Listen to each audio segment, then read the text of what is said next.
Hospitals after midnight don't sleep. The clock keeps moving, but the air stops.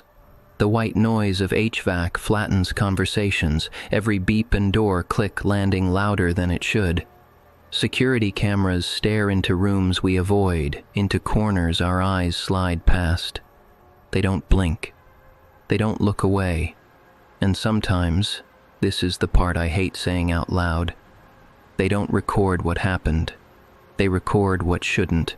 My name is Aaron Mallory. I'm 34, an RN, and in 2016, I worked the night shift in an ER in Milwaukee. Fall was settling in, the kind of cold that makes the parking lot lights feel farther away than they are. I had a routine that kept me sane. Fresh coffee at 1:45 a.m., rounds on the monitors at 2, check the triage feeds at 2:30, breathe. If you've never worked nights, that breathing becomes a ritual. 4 in, 6 out, count it like prayer. The triage desk sat under a panel of fluorescents that hummed even when the dimmers were low. Next to me was the wristband printer, small, stubborn, hotter than it looked. Across the room, 4 big screens cycled the CCTV feeds. Automatic doors, the vestibule, the elevators, the long corridor to imaging. No audio. You don't need audio at 2:30. You just need to see if something is moving that shouldn't be. It was a quiet night. Cold, clear, the kind of quiet that lets you hear the filters breathing behind the walls. At 2:39, I took a sip of coffee that had already gone mud bitter and looked up at the cameras. The vestibule was empty. The automatic doors pulsed their red standby light. A janitor's cart sat abandoned by the elevators, mop angled like a question mark. I remember thinking, 3 more hours, then sunrise. I remember thinking, I can do 3 hours. At 2:40, the wristband printer woke up and started feeding paper. I didn't touch it. I was watching my own hands, motionless on the desk, as the little machine chattered and spat out a band with a name and a date of birth. The heat from the printer made a curl of disinfectant smell lift from the plastic. I called down the hallway. Hey, did someone cue a wristband? No answer. I looked up at the camera that faced the entrance and saw a dark shape lean into the glass as if trying to see me through it. It wasn't a person in the normal way. If you've stared at grainy footage long enough, you know what a body looks like when the pixels break it into a shadow. This was like that shadow had soaked into the glass and held there. It didn't reflect light. It didn't have a color. The door sensor didn't trigger. The red standby light kept blinking like a calm heartbeat. I raised my eyes to the second screen, a wider shot of the vestibule, and there it was again, in a different angle. A presence pressed close enough to fog the panel from the outside, except the fog wasn't visible to the naked eye. It was only visible in the feed. I stood up and the chair legs made that dragging sound nurses recognize from a mile away. In the silence, it sounded like a warning. I stepped around the desk to the actual glass. Nothing there. The streetlight threw a ring of sodium yellow onto clean tile. I could see reflections, my scrub top, the dark of the waiting room behind me, the hollow rectangles of vending machines. No figure, no breath, no smear. And yet when I looked back at the monitor, the vestibule camera showed a face-level oval blooming on the glass, like breath on a mirror. I hadn't breathed on it. I was still holding mine. The printer finished with a crisp little snip. The band sat there like a white tongue. I picked it up to toss it and froze. The name was familiar. I'd typed it at 10 p.m. on a woman we'd lost in Rhesus. Overdose, then arrest, then a long, hard 20 minutes that still make my wrists ache when I think about them. I had peeled the original band off her and tossed it. The system had closed her chart. But here was a new band with her name, her birth date, the correct MRN, and the right timestamp. 2:40 a.m., admitted by Aaron Mallory, RN. I turned to call for charge, and the vestibule doors slid open without the sensor chirping. It's a very specific sound, that sensor. You hear it even when you don't. This time, nothing. The doors parted like a breath, paused, and closed. The elevator down the hall dinged, and the indicator display dropped floors on its own.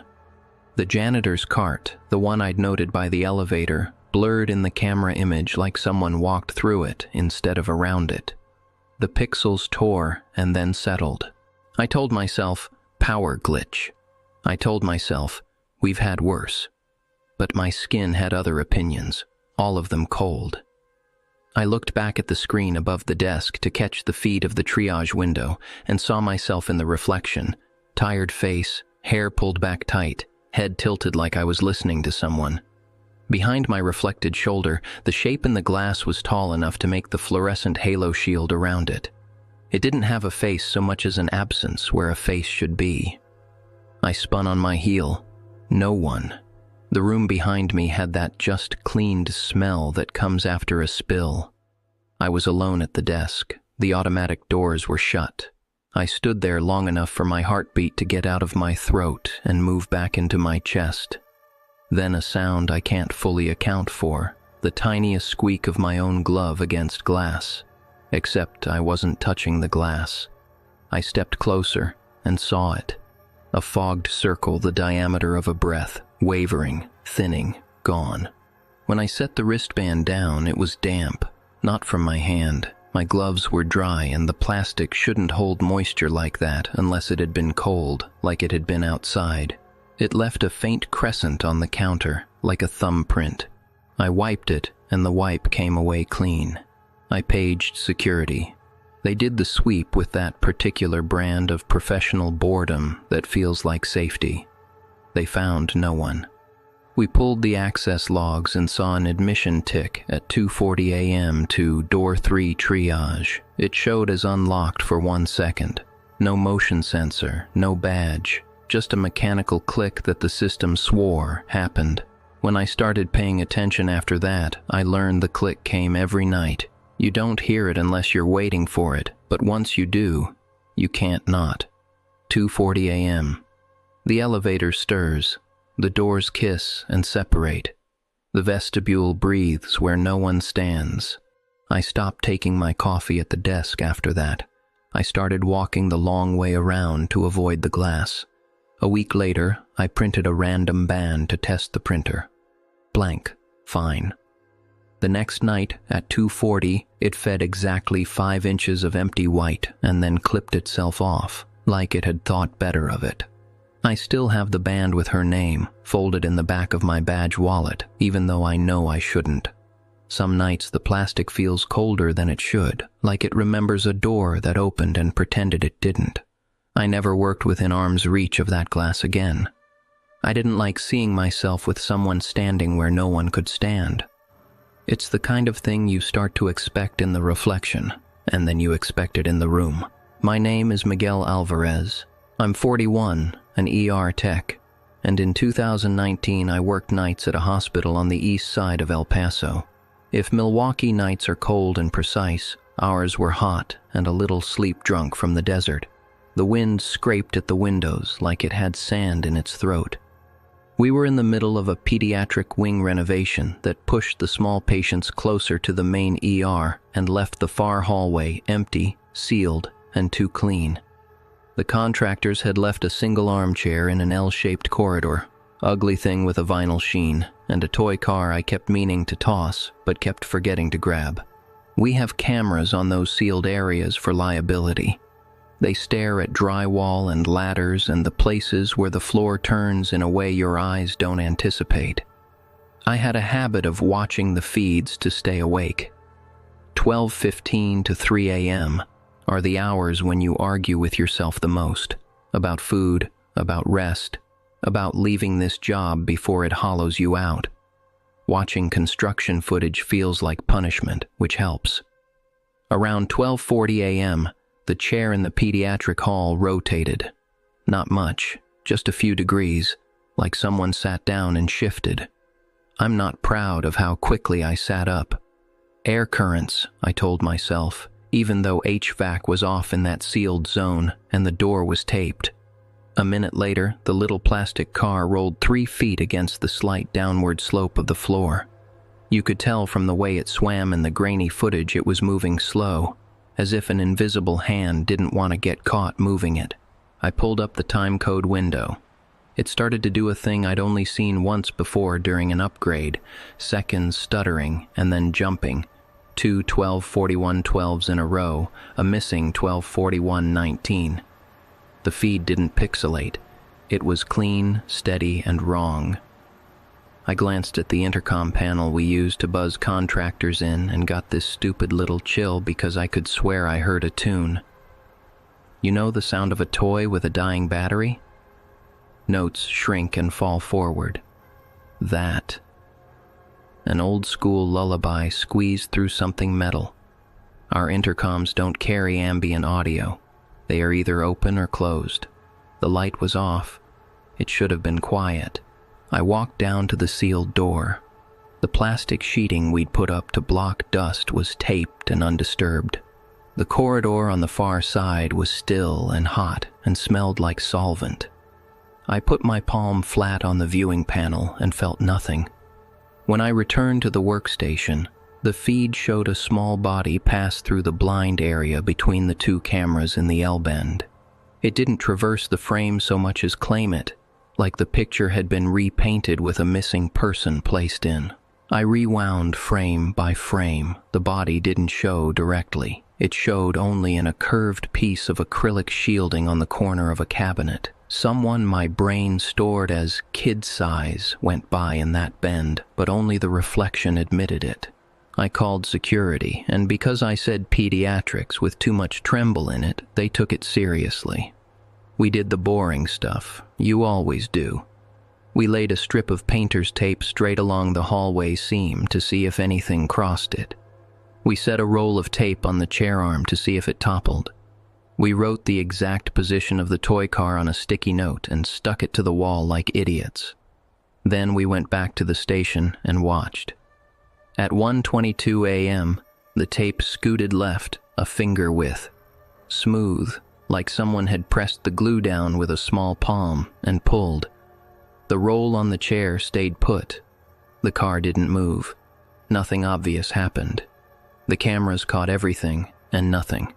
We froze on frames and played through and rewound, and I can't explain how you can watch nothing and feel witnessed. Around 2:10 a.m., I was alone again at the feeds, and a single frame, just one, showed 2 handprints on the glass inside the sealed door. They were lower than adult hands would be. You could see the fog at the base of the palms and the blurred streaks of fingers. Next frame, normal, not evaporated, not receding, just absent, like a blink that cut out the exact 3 seconds when something decided it could be seen. I grabbed my phone and shot a clip off the monitor because I've learned not to trust our storage. When I tried to export the relevant block later, the system told me those minutes didn't exist, specifically 2:17 to 2:23 a.m., 3 nights in a row. We had everything else. We had the janitor adjusting his gait during a cramp. We had a nurse fanning herself with a folder at 2:05.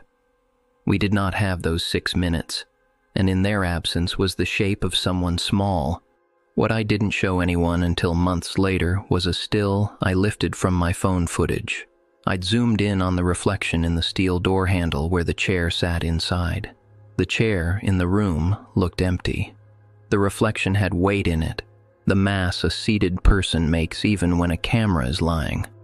A slope of shoulder, a suggestion of hair pulled tight to the scalp, the way parents do when they don't know it hurts. I don't have a good reason why a reflection would be more honest than the object itself, but I don't have a lot of good reasons left for anything. Security did another sweep. We cut the tape ourselves just to prove something could be moved. The intercom stayed silent even when I stared at it and waited to be wrong. I went home after my shift and fell asleep to the hum of my fridge, and in that hum I heard the dying music box song flatten and crawl. It's a thing no one tells you about nights. The sounds follow you home and find new shapes to wear. They replaced the cameras when the renovation finished. The chair went away. The toy car disappeared the way small things vanish in hospitals, with a shrug and a rolled trash bag. A tech from IT told me I must have misread the timestamps, that the storage server had hitches during the network refresh window. Maybe. But in my camera roll, sandwiched between a picture of my breakfast burrito and a meme about night shift, is a shot of that handle, faithful and curved, holding a version of the chair that made room for someone who wasn't there. Doors that stay shut don't worry me anymore. What gets me is when something opens and then closes so carefully you're supposed to pretend it never did. Story 3. My name is Dr. Lena Patel. I was 36 the winter of 2013, a night float resident at a teaching hospital in Baltimore. If you've never lived in the sublevels of a hospital, you don't realize how dry the air gets. It scours your throat. It makes the clocks sound louder, like they've grown teeth. The corridor that connected our ER to imaging ran under the main lobby. Service doors, concrete painted the color of unslept mornings, one camera every 30 feet. The feeds chained together into a stuttering ribbon. Door A, bend, door B, long run, MRI anteroom. The microphones down there were new, supposedly to record equipment alarms. They also recorded breathing when no one admitted to breathing. It was January, 3:15 in the morning, the hour I talk myself into staying a doctor. Upstairs, an elderly man was as close to stable as we could make him. I'd just signed orders and told myself I had time to ferry a chart to imaging. You learn the shape of a hospital by feel, where the air warms near boiler rooms, where you can smell the cafeteria even when it's closed. The sublevel felt flat and long and watchful. I hit the badge reader at the top of the stairwell, tucked my ID back into my coat pocket, and told my lungs to behave. 4 in, 6 out, count, repeat. At the security station I passed, the guard had the corridor feeds up. Door A showed locked, door B showed locked. The long run was empty, except for a gurney against the wall, and a yellow sign warning about wet floors left too long after the floor was dry. The MRI anteroom was dark, machine sleeping, everything correct. I took the stairs. The rubber on the step edges squeaked under my soles, an old cat trying to get comfortable. The descent pushed warm air up into my face, smelling faintly of dust and something bitter. Belt rubber, maybe. When I put my hand on the panic bar of door A, the bar gave before I pushed. Not much. Like someone on the other side had taken their hand off just in time to let me believe I'd done it. I told myself I was being dramatic.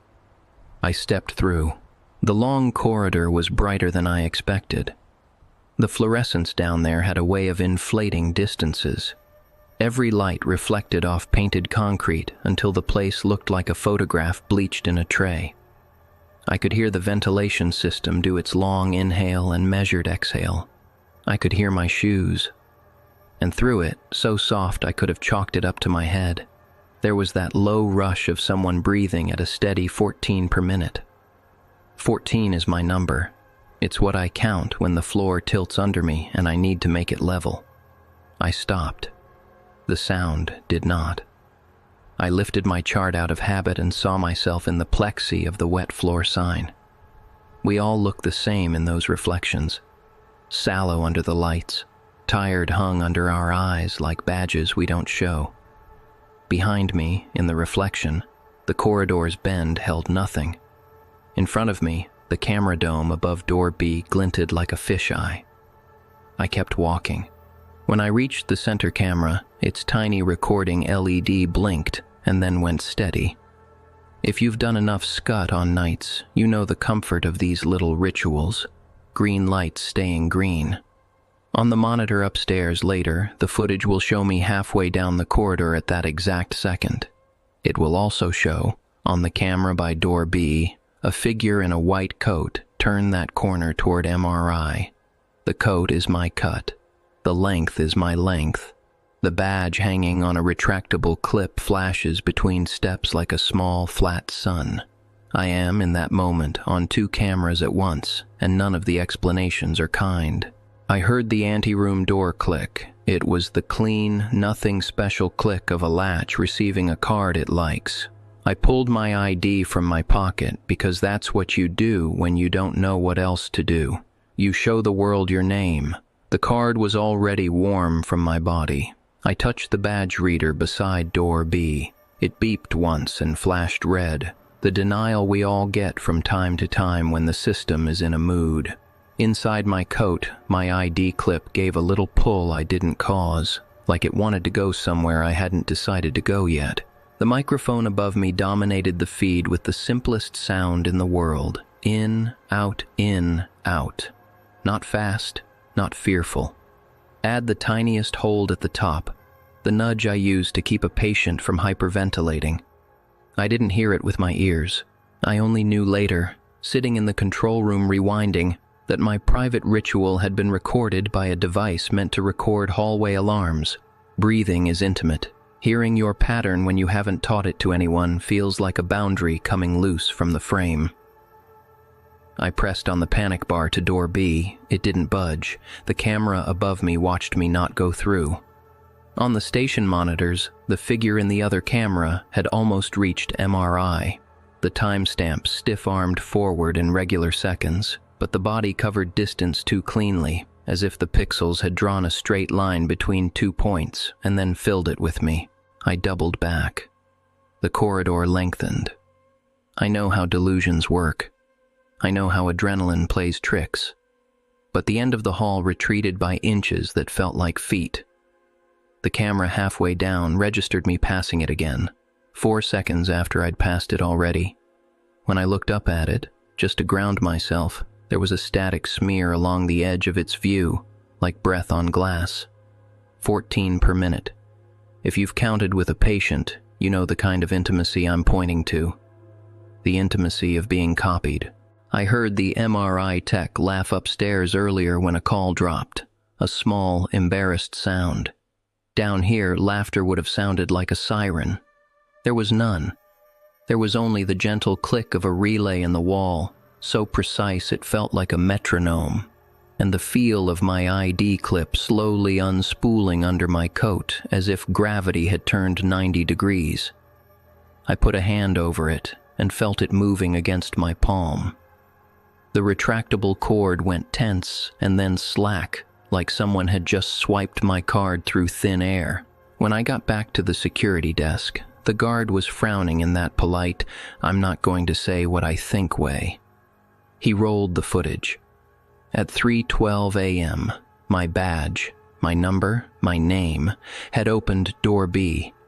The log printed it crisp as math. At 3:13, camera 2 showed a figure in a white coat passing the corner and moving toward MRI.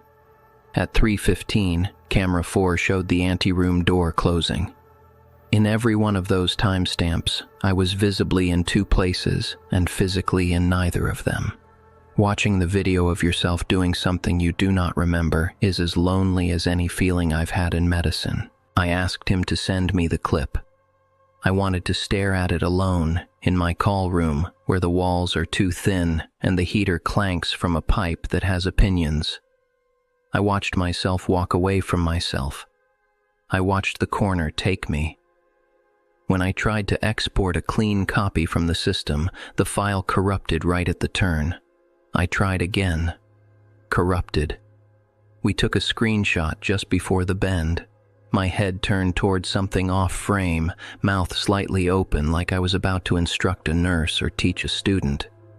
It felt indecent somehow to take a picture of that moment out of context. But maybe there wasn't context to begin with. The next night, the corridor was normal again. I measured it with my steps and it matched what our maintenance schematic said it should. The microphones recorded nothing but HVAC and an occasional door thunk. The logs showed my badge opening doors when I opened them, and not when I didn't. I kept walking down there, because the fastest way to trap yourself in a fear is to build a detour around it. But I changed things too. I switched from 14 breaths to 12. then to 10, like I could throw off whoever had been matching me. It didn't make me feel safer. It only made me aware of how easily a habit becomes a handle. 3 weeks later, after a snow that made the lobby smell like cold wool, I stopped by security to pick up a printout of my hours. The guard had left a note paperclipped to it. "Don't worry if the copy glitches right at the corner. It's the export, not your file," as if the system itself didn't want to give me proof of the point where I vanished. I still walk that hallway sometimes when I can't sleep. The lights still do that bleaching thing. The plexi signs still show me back to me. And when I count, I listen for the answer. If it comes even half a beat too soon, I turn around and take the stairs the long way. I would rather arrive breathless than arrive double. I tell myself the cameras are honest. I tell myself they lie exactly like we do, not by inventing, but by choosing what to keep. I didn't see where I went when I turned the corner. The file won't let me. Maybe that's mercy. Maybe it's the worst part. The hall is the right length again. The distance between 2 points is what it always was on paper. It's only in my chest that a few extra steps still exist. Story 4. My name is Calvin Rhodes. I was 58 in the spring of 2008, the night shift security supervisor at a community hospital in Roseburg, Oregon. I don't scare easy. Not because I'm brave, but because I've sat too many nights staring at parking lots through PTZ Zoom like I'm on a very boring safari. If you ever want to know what the world looks like after most of it goes to sleep, sit in a control room and listen to relays click and watch drizzle define the cones of light around a row of ambulances. That's where I was the first time the new digital recorder kept a piece of time I couldn't get rid of. We had just installed the system. Clean feeds, good optical zoom, the kind of software that makes the vendors sound like they're selling you a better version of seeing. The cameras covered the ambulance bay, the staff lot, the side doors where people who don't want to be seen try to be seen anyway. At 1:12 a.m., with the kind of rain that flattens itself into mist and hangs, someone came across the far end of the lot. I say someone because the shape was human. Height in the average range, stride normal, head level, but the light didn't treat them right. The LEDs on poles give you this crisp, retail store shadow, edges like paper cutouts under the feet, a darker pool trailing behind. This figure didn't have a shadow that matched the poles. It had a constant brightness where the face should be, like a display screen stuck on white. Not glowing, not shining. Just refusing every gradient the lot tried to paint on it. I punched the zoom with my thumb, and the camera glided in silk smooth. When you get that close, motion blur is your enemy. The software was supposed to correct it. It did, mostly. Except the frames snapped positions like a bad stop motion. Point here, then a few feet ahead, then at the end of the crosswalk. The intermediate steps never registered. Not a blur. A skip. I toggled to the ambulance bay. The empty bed of the closest rig showed a pattern of drizzle sparkles, even and fine. The truck wasn't idling. There was no driver. Still, I heard it, that polite beep-beep of a vehicle backing somewhere behind me. When you spend enough nights with radios hissing and old equipment singing at the edge of your hearing, you learn not to trust sounds that don't have direction. The bay door rolled up halfway by itself. That's not supposed to be possible. The control is on the inside, and even then, it thunks and grinds. This was smooth, like a yawn. I called for a floor guard. He loped in, damp around the collar, looked at the screens. "Reflection off the rain," he said, trying on a theory that didn't fit. We both watched as the figure crossed the zebra stripes without bending the white paint underfoot. I punched zoom again until the screen was full with a face that wouldn't give me features. In the reflection off a waiting room window behind the figure, I glimpsed a posture I recognized with that embarrassing flash of self-awareness you get when caught in a mirror. Shoulders a little forward from years of leaning toward screens, head tipped as if listening past static. My posture. But I was very much seated in the control room, elbows on the console, left thumb worrying the edge of the joystick the way it had for 20 years. I thumbed the preset that pulls up the waiting room. Empty. Hard plastic chairs with metal legs, one off angle in a way that always bothered me. The door was locked for the night. You can measure silence in there. It stacks. I toggled back to the lot. The figure had turned its face toward the camera. The white held. Not bright, just level, like paper catching overcast light. The lens motor made a sound like a soft inhale, which I've heard exactly twice. Once during an overheating test, and once now. 2 guards came in on my call-out. Their radios did that pain-in-the-teeth crackle they do when someone leans on a button, except no one was leaning. The voice that came through wasn't a voice. Not at first. It was syllables slurred together into a speed prayer, liquid and too fast. A game of telephone from some language family we forgot and then remembered badly. I thought Latin because I grew up in a church and because our brains love old labels for new fears. When we rewound later, slowed the clip, the jabber separated into words like code, bay, door, bless, go, and numbers that didn't line up with our ambulance unit numbers. The playback made it sound like the radio had recorded 2 conversations on top of each other, paramedic shorthand and someone talking to the kind of quiet we all talk to when we don't expect an answer. The figure stopped in the middle of the crosswalk and tipped its head again, as if the camera had made a noise it found interesting. 3 seconds later, exactly 3, I timed it. The waiting room feed overlaid itself over the lot. Not replaced, overlaid. 2 pictures at once. On one, drizzle needled the blacktop and the white-faced figure stood still.